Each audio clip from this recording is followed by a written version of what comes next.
চালক মোহাম্মদ আলমগীর শেখকে শনাক্ত করা হয়।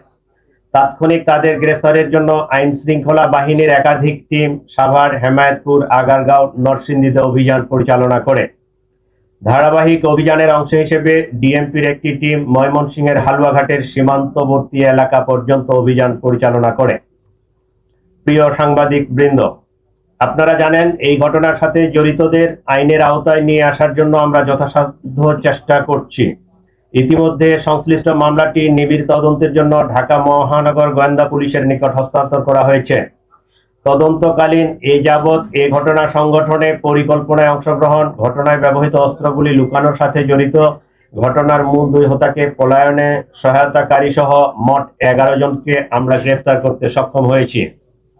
গ্রেফতারকৃতরা হলো হুমায়ুন কবির, ফয়সালের বাবা; হাসি বেগম, ফয়সালের মা; শাহেদা পারভিন সামিয়া, ফয়সালের স্ত্রী; ওয়াহিদ আহমেদ শিপু, ফয়সালের শ্যালক; মারিয়া আক্তার লিমা, তার বান্ধবী; মোহাম্মদ কবির, নুরুজ্জামান নোমানী ওরফে উজ্জ্বল, সিবিয়ন দিও, সঞ্জয় চিসিম, মোহাম্মদ আমিনুল ইসলাম রাজু, আব্দুল মান্নান, 11 জনকে আমরা গ্রেফতার করেছি।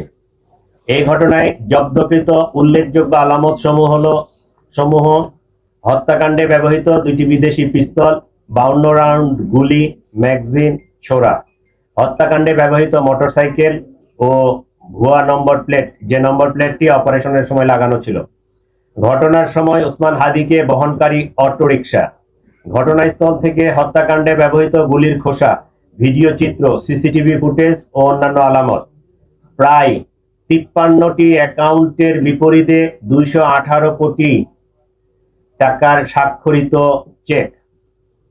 প্রিয় সাংবাদিক বৃন্দ, তদন্তে প্রাপ্ত তথ্য, বিভিন্ন গোয়েন্দা সংস্থার প্রতিবেদন, গ্রেফতারকৃতদের দেওয়া জবানবন্দি পর্যালোচনা করলে দেখা যায় ফয়সাল ও আলমগীর ঘটনার পরপরই ঢাকা হতে সিএনজি করে আমিন বাজারে যায়। পরবর্তীতে তারা মানিকগঞ্জের কালামপুর যায়। সেখান থেকে পূর্ব পরিকল্পনা অনুযায়ী একটি প্রাইভেট কারে করে ময়মনসিংহের হালুয়াঘাটে পৌঁছে। ঘটনাটি তাদের পূর্ব পরিকল্পিত ছিল। এই জন্য আসামিদেরকে চিহ্নিত করার পূর্বেই তারা সীমান্ত পাড়ি দিতে সক্ষম হয়। হালুয়াঘাটের পূর্বে মুন ফিলিং স্টেশনে জনৈক ফিলিপ এবং সঞ্জয় তাদেরকে গ্রহণ করার জন্য অপেক্ষা করতে থাকে। ফিলিপ তাকে সীমান্ত পার করে ভারতের মেঘালয় রাজ্যে জনৈক পুত্তির নিকট হস্তান্তর করে।